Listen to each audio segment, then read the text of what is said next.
Before we start, please don't forget to like and subscribe. The table was set perfectly, Italian lanterns overhead, risotto still steaming in porcelain bowls, a private violinist standing off to the side waiting for my signal. I had planned every detail down to the last flower petal on her chair. But Lauren barely glanced up from her phone. "Is this supposed to be something?" she muttered, flicking her screen again. I stared at her. "It's our anniversary. Technically, it's tomorrow." I blinked. "Yeah, and I planned tonight, so we'd have time to actually enjoy it." She sighed and finally looked at me. "Ethan, I've had a long day. Can we not turn this into a performance?" "A performance?" I repeated. "You think I lit a rooftop in the middle of Manhattan and made your favorite meal because I want applause?" "I think," she said, setting her phone down slowly, "you're trying to make up for something that isn't my problem." The violinist, sensing tension, quietly packed his instrument and slipped down the service stairs. The candles flickered between us. "Lauren, I've been trying," I said, voice low. "For months, I've been trying to connect with you, to bring something back to this marriage." She chuckled, cold, clipped. "What exactly are you trying to bring back? You spend your life in boardrooms and brokerage meetings. You come home, you drop your briefcase, and you think booking a rooftop dinner once a year earns you affection?" I stood slowly, chair scraping across the stone floor. "No, I think showing up should mean something. I think choosing you, every day, through the pressure and the noise, should matter." "Oh, please," she said, standing to meet me. "You want credit for coming home to your wife? For remembering an anniversary you ignored last year?" "I didn't ignore it. You sent flowers from your assistant, Ethan. You called me at 10 p.m. from a business trip and said, 'Make sure you eat something nice.' You think I forgot that?" "That was 1 year," I snapped. "One. And I've made up for it every day since." "Have you?" she asked, voice sharp. "Or are you just trying to guilt me into pretending this marriage isn't already dying?" The words knocked the wind out of me. She crossed her arms, eyes glinting in the candlelight. "You're trying to resurrect something that's already rotting, and I'm tired of pretending like I'm not suffocating in it." "I don't even recognize you," I whispered. She nodded slowly, then turned toward the rooftop door. "Maybe you never did." As she walked away, I followed. "Lauren." She stopped, didn't turn. "I don't know what's going on with you, but this isn't just stress. This isn't just a headache." Finally, she faced me again. "No, it's not. So talk to me. If you're angry, if you're hurt, if I mess something up, tell me. But don't punish me with distance. Don't punish me by acting like I'm nothing." She looked at me like she was weighing something. "I'm not punishing you," she said. "I just don't feel anything anymore." Those 7 words might as well have been a slap. I stood there, unable to move, unable to breathe as she walked back inside. And I was left under the string lights, alone with the chill and the wine and the violinist's abandoned stool. I barely slept that night. The sheets between us stayed cold. At 2:47 a.m., I stared at the ceiling, the sound of her quiet breathing beside me a taunt more than a comfort. You want to know the cruelest part? She wasn't always like this. Lauren used to light up when I walked in the room. We used to fall asleep tangled together, planning vacations we never took, talking about turning our rooftop into a garden. Now she can't even sit through a dinner I cooked without rolling her eyes. I've built skyscrapers from nothing. I've flipped properties the city forgot about and turned them into landmarks. But I can't rebuild a bridge to the woman sleeping beside me. I don't know when I became the man she looks through instead of at. But tonight, something cracked. And I'm not sure it can be fixed. The ocean was sapphire. Our private suite opened straight to the beach, and the sound of the waves brushing the shore should have been enough to soften anything between us. I'd flown us here, the Bahamas exact resort we visited after our engagement. I thought maybe memory could warm the distance between us. Maybe sunshine and quiet could loosen something frozen in her. But on our second night, she sat on the edge of the infinity pool, legs dangling in the water, thumbs tapping her phone like it was more captivating than anything around her. "Lauren," I said from behind, placing 2 champagne flutes on the ledge. "Come in the water with me." She glanced at me briefly, then back at her phone. "I'm good here. You've been scrolling since dinner." I needed a break. "A break from what?" I asked, wading closer, water lapping at my chest. This whole trip was the break. She didn't look up. "You act like I owe you something because you booked a room with ocean views." I let out a breath. "That's not what I said." She set her phone down finally, then met my eyes with this icy, patient tone that made me feel like the child in the conversation. Ethan, you do these grand things, and then act wounded when I don't drop everything to match your energy. I swam to the edge and leaned against the stone, looking up at her. I didn't plan this trip for applause. I planned it so we could fix what's broken. Fix, she repeated with a quiet laugh. You think 1 suite, 2 massages, and an overpriced seafood platter erases the last 2 years. You're rewriting history, I said tightly. We haven't been perfect, sure, but we haven't been miserable either. Until now. Until now, she said, eyebrows raised. Ethan, I've been checked out since you started treating your calendar like it mattered more than your marriage. Then why'd you come here with me? She stood up, brushing water from her ankles. Because it's what you wanted. No, I said, climbing out of the pool. No, you came because somewhere in you, you still care. Or you used to. And you're terrified to admit that maybe you're the one pulling away.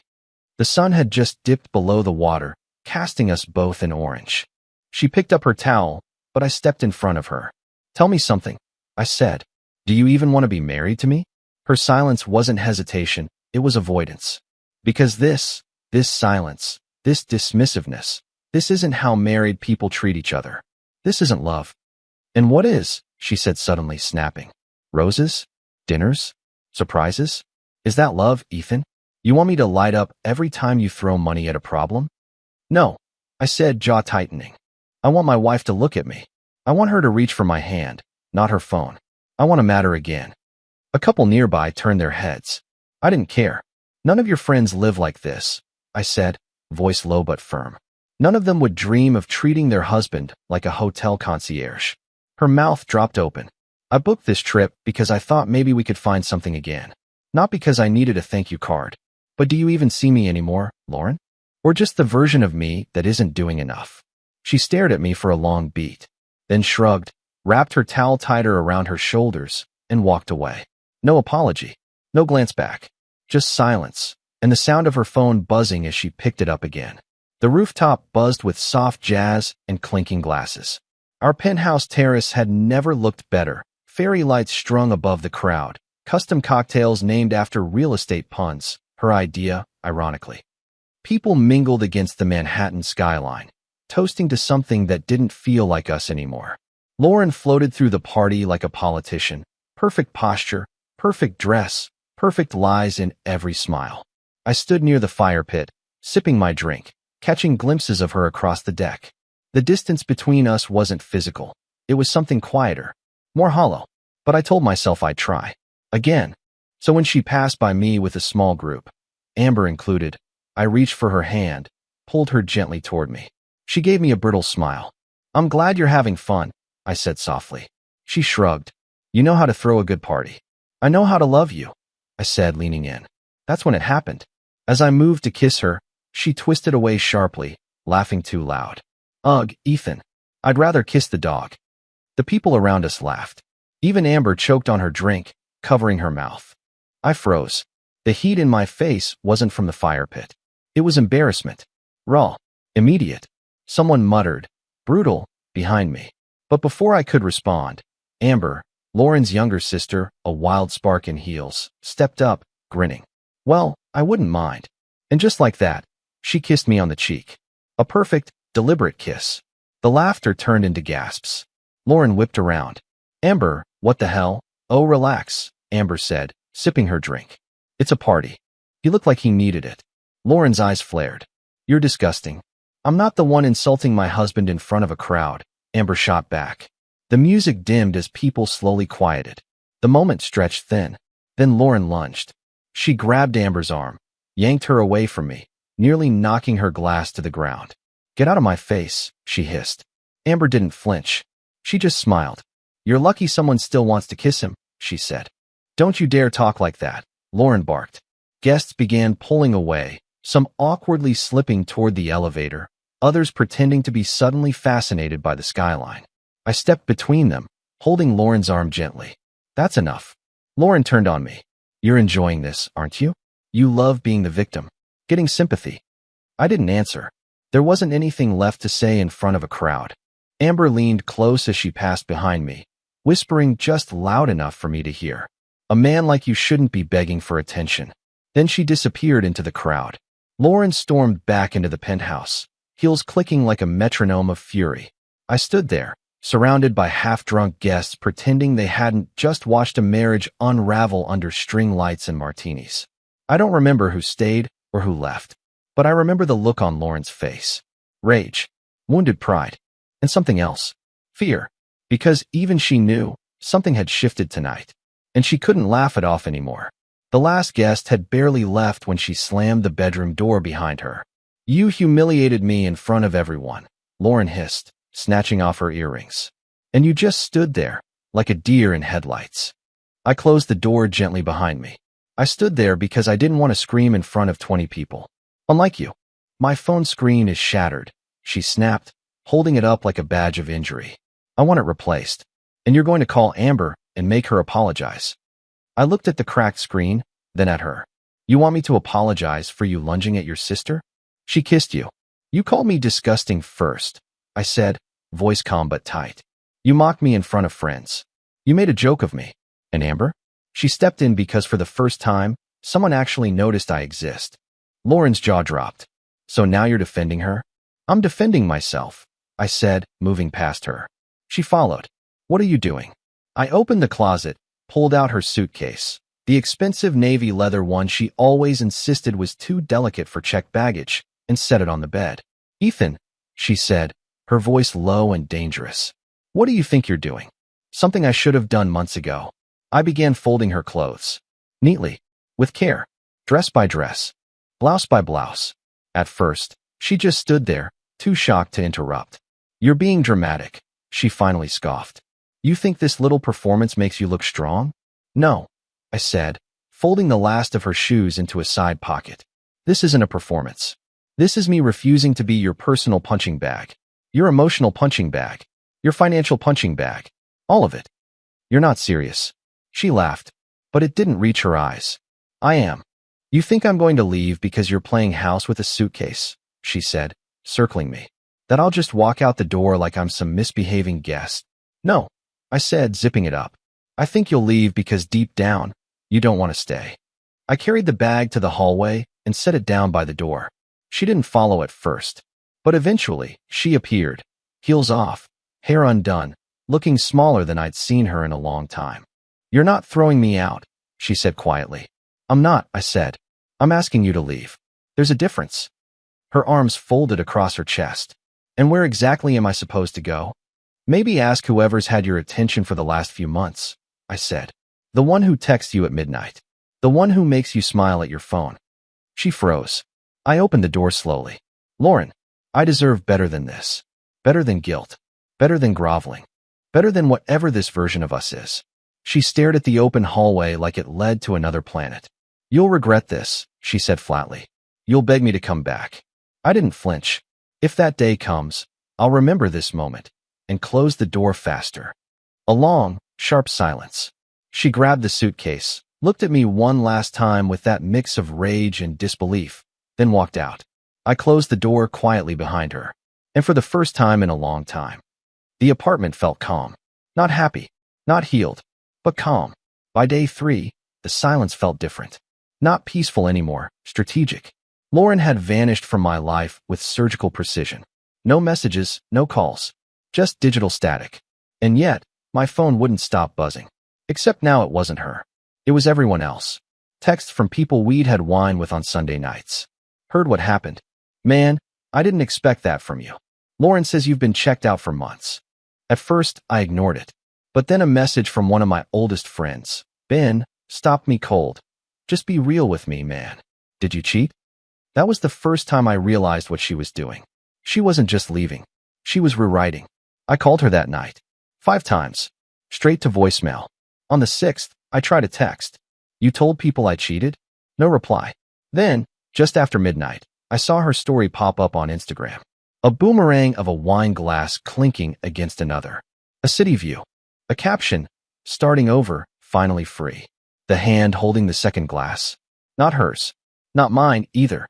The next morning, I sat across from a man named Marcus Lang, recommended by my attorney.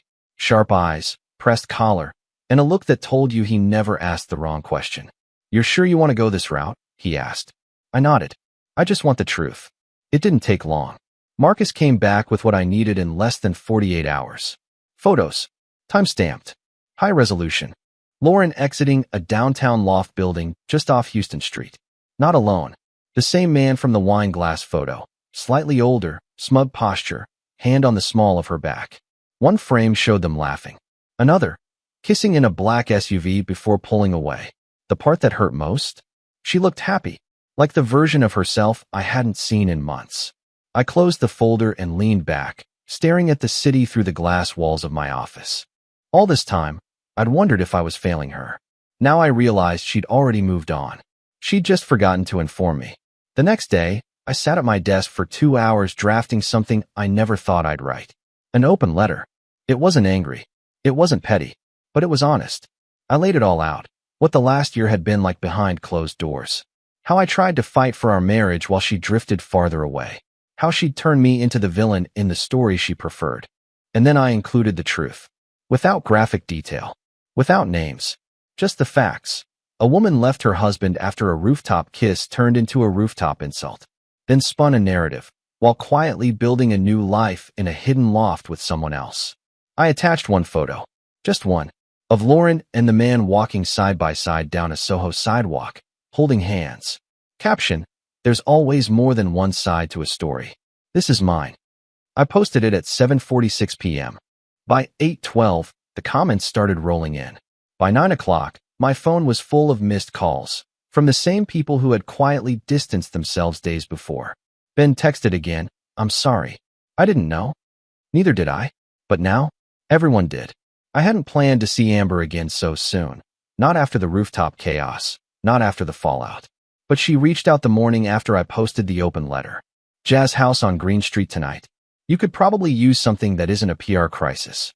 So that evening, I found myself sitting across from her at a candlelit table tucked into a velvet booth, far from skyscrapers, scandal, and anyone who'd pretend they hadn't read the post 3 times. Amber looked nothing like the version of herself from that rooftop night. No fire engine lipstick. No pointed heels. Just a soft, navy dress and her hair pulled up, with strands falling loose in a way that felt real. She raised her glass. "To exiles from polite society." I smirked. "You're not in exile. I think you just chose the wrong rooftop, to be honest." Amber shrugged.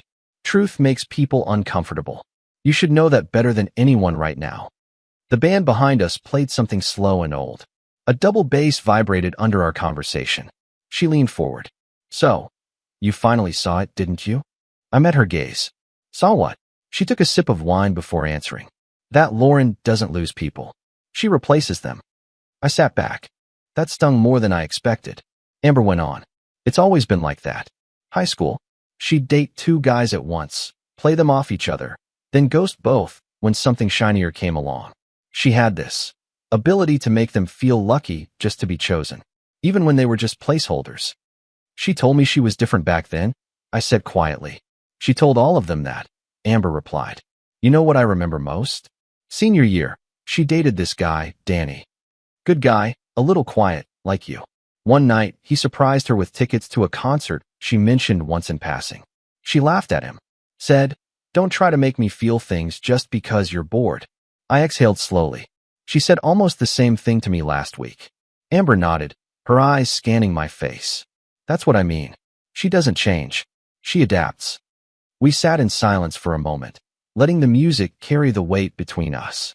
Finally, I said, "So why didn't you say anything before, when she and I got together?" Amber's smile was soft but tired. "Because she's my sister. And I thought maybe, just maybe, you'd be the one she didn't try to control. You're solid, Ethan. She chases chaos." I looked at her then, not as Lauren's sister, not as the woman who kissed my cheek out of protest, but as herself. Sharp, observant, disarming in a way I wasn't prepared for. And maybe I was just exhausted, but I found myself asking, "Why do you even care how I turned out?" She laughed, but there was something gentle behind it. "Because I always knew you deserved better than her, even if you didn't." The waiter dropped the check without a word. I reached for it, but Amber slid it from under my hand. "Nope. You've had a rough week. Let me buy your first night of peace." I didn't argue. We walked out into the crisp night, the soft hum of saxophone trailing behind us. The city felt quieter somehow, less like a cage. Outside, Amber paused on the curb, looking up at the stars barely visible between buildings. "You ever think," she asked, "that maybe some people don't break your heart? They just hold up a mirror to it?" I looked at her for a long time. "Yeah," I said. "And some people help you clean the mess after the mirror's shattered." She smiled, then stepped back, gave me a quick wink, and disappeared into the back of a cab. I stood there a moment longer than I should have. And for the first time in weeks, I didn't feel alone. It was a Monday. Quiet. Routine. I was halfway through reviewing the plans for a new Midtown high-rise when my assistant leaned in and said, "There's someone here to see you." She wouldn't take no for an answer. I looked up, and there she was. Lauren, standing in the doorway of my office like she hadn't burned the whole thing down weeks ago. Her makeup was minimal, hair pulled back, no curated elegance, no social armor. Just her, and the weight of whatever had finally caught up with her. "Can I have a minute?" she asked softly. I nodded once. My assistant quietly stepped out and closed the door behind her. Lauren moved across the room like she wasn't sure her legs would carry her all the way. She sat down across from my desk, hands clasped like she was praying. "I don't know where to start," she whispered. "Start anywhere." She swallowed hard, eyes glossing over. "I messed up. I didn't say a word." She went on. "I was selfish. I was angry, and I blamed you for things that weren't your fault. I didn't know how to handle feeling stuck, so I lashed out. I let someone else make me feel wanted, and I told myself it didn't matter, that it wasn't real. I kept my eyes on hers, unmoving. But it was real, she said, and I destroyed something good for it. Something solid. You." Her voice cracked. "I've been staying in this loft, and it's empty. Not just the furniture. It's hollow, and all I can think about is how I traded a life for a thrill." Still, I didn't speak. "I miss you," she said. "I miss us. Please. I want to rebuild. I'll go to therapy. I'll do the work. I'll answer any question you ask." I finally leaned back in my chair. Calm. Still. "Lauren," I said, "I'm not angry anymore." She blinked. "You're not." "No," I said. "I was. For a long time. But now I just see things clearly." I stood up, walking to the window. "I used to think we were broken because I wasn't trying hard enough," I continued. "Now I realize I was trying for both of us." She stood too. "I'm here now. I want to try. I'm seeing someone," I said gently, turning to face her. She went still. Her mouth parted slightly. "Who?" I didn't hesitate. "Amber." For a moment, the world went silent, like someone cut the sound from the film. Her eyes widened, then narrowed in disbelief. "You're joking." "No." "You're seeing my sister?" she said, voice sharpening. "After everything, after all this, you're running into the arms of the one person who's always tried to compete with me?" I shook my head. "She never competed with you. She just never lied to me." Lauren took a step back, as if the words pushed her. "She's not who you think she is. She's honest," I said, "and that's more than I can say for what we were." I reached for my coat, slid it on calmly.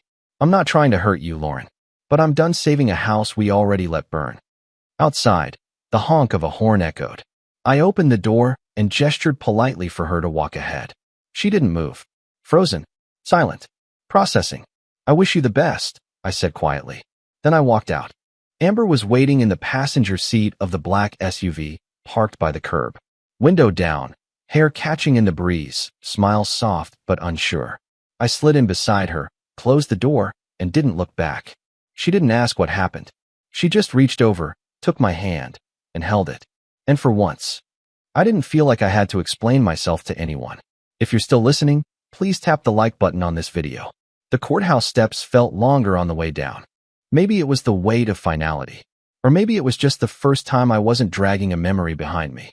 The divorce hearing had gone smoother than I expected. Civil, professional, cold. Lauren hadn't spoken a word outside of legal answers. I hadn't either. There was nothing left to say. A few reporters lingered near the sidewalk, unsure if our names were still worth a headline. I didn't look at them. I didn't know anyone a reaction anymore.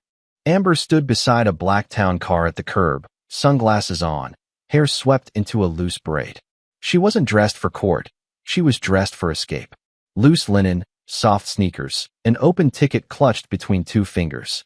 The moment she saw me, she smiled, not wide or dramatic, just enough to say, I knew you'd walk out of that place whole.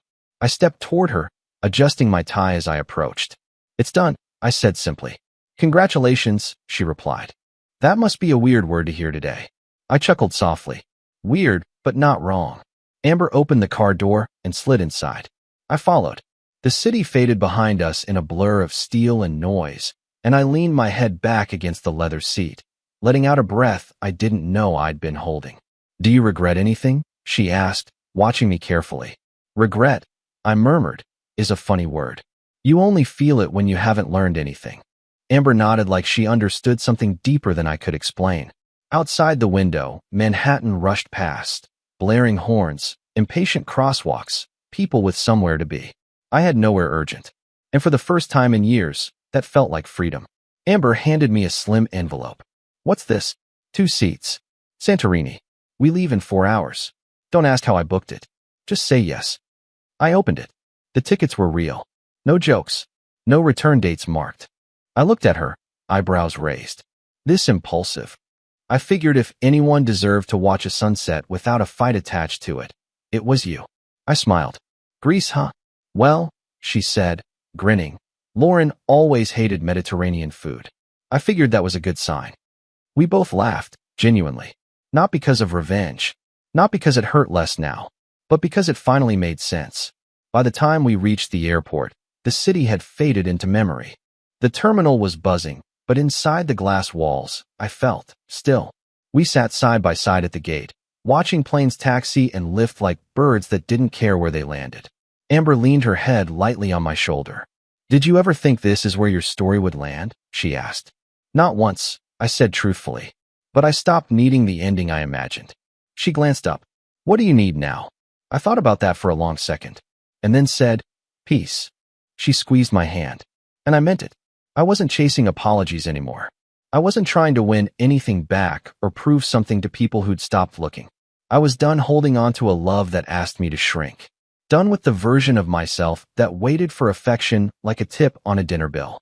I was a man who'd been torn down, quietly, privately, painfully. But now, I was the one getting on a plane, with someone who didn't need me to be perfect, just honest. As our flight took off, I stared out the window at the last hints of New York disappearing behind clouds. It wasn't a goodbye. It was a release. And for the first time in a long time, I felt like I belonged somewhere again. Not in the city, not in a courtroom, but in my own story. Finally, 6 months passed like pages in a book I didn't rush to finish. Life no longer felt like something I had to survive. It felt built, deliberate, measured, and mine. Business was thriving. My team closed 3 skyscraper deals in 3 cities. I was spending my days designing spaces people would live inside, not just pass through. That part of me, the builder, never left. But it was Amber who reminded me why I started building in the first place. We moved slower than people expected. No tabloid headlines, no Instagram announcements, no flashy reveals. Just quiet, real time, late dinners with jazz on low volume, sunrises over coffee and no makeup, flights that didn't need a destination to feel like an adventure. Then, last month, I asked her to marry me. No theatrics, just a ring on her nightstand, slipped there next to her favorite book, with a note that said, "You never made me feel like a backup. Be my future instead." She said yes with tears in her eyes, then pulled me in like we had both waited long enough. So tonight, we celebrated. A private rooftop garden in Tribeca, candles woven through branches. A string quartet. Only 30 people, just the ones who'd seen the worst and stayed. Amber moved through the party with a calm grace that made people pause mid-sentence just to watch her smile. She wasn't Lauren's opposite. She was her own woman. No performance, no competition, just presence. I waited until just after sunset to hand her the key. A small black box, ribboned and subtle. She looked at me, brow raised. Is this another fake-out proposal? I smiled. Open it. She lifted the lid. Inside was a sleek, minimalist Porsche car key. She blinked. No. I nodded toward the driveway below. Parked right in front of the building, a brand new, black Porsche Carrera 911 Cabriolet. She turned to me, stunned. Ethan, that's insane. It's yours. I don't even know what to say. You don't have to say anything. You've never asked for anything. That's what makes giving to you feel different. She touched the key, then looked back at me. Lauren used to talk about that car like it was her birthright. I know, I said quietly. And I used to think maybe if I gave her something like that, she'd finally see me. Amber stepped closer, lowering her voice. And now I know it was never about the car. Amber kissed me, slow and certain. Well, it's still an excellent car. We both laughed. But then I noticed it, just past the guests, standing near the entrance to the building. Someone hovering in the shadows, watching. Lauren. I didn't need a spotlight to know it was her.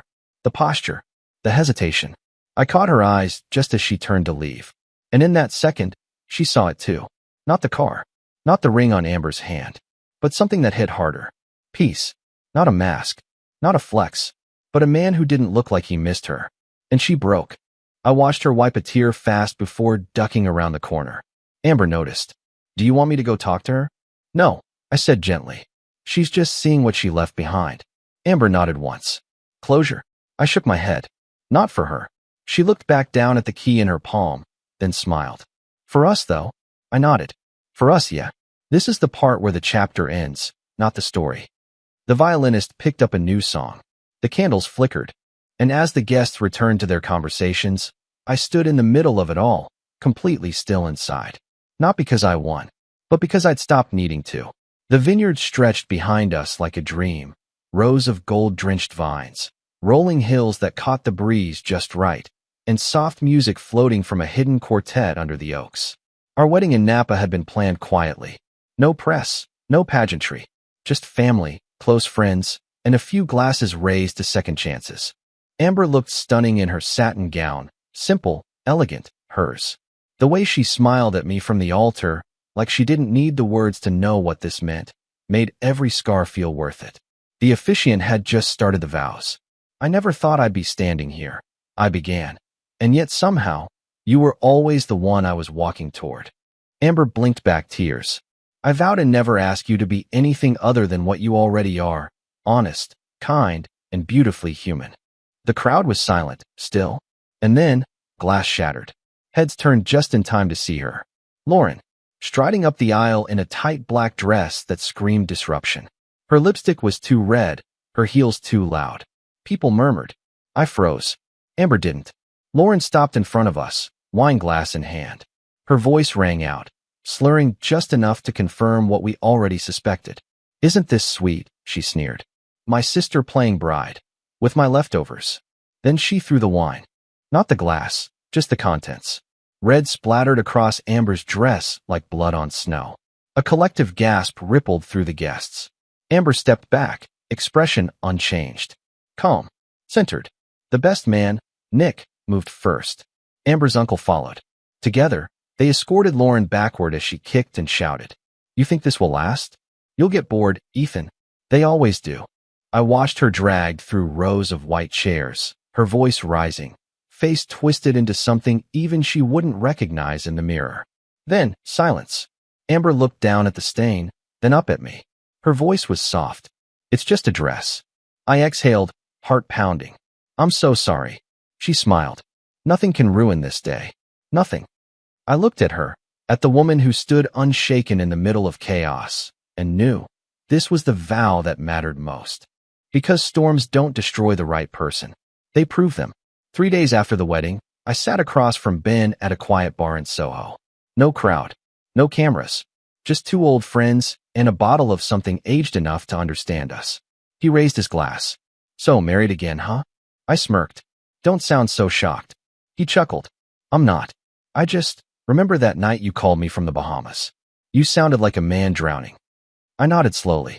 I was. Ben studied me for a moment. What changed? I stopped swimming towards someone who kept walking away. He didn't respond right away. Just leaned back, letting the words hang. I went on. You know what the worst part was? It wasn't the betrayal. It wasn't even the lies. Ben tilted his glass. Then what? It was looking in the mirror and realizing I'd stopped liking the man staring back. I was making excuses. Shrinking. Hoping. Ben gave a quiet nod. And now, I looked down at my ring, the new one. Simple. Honest. No show.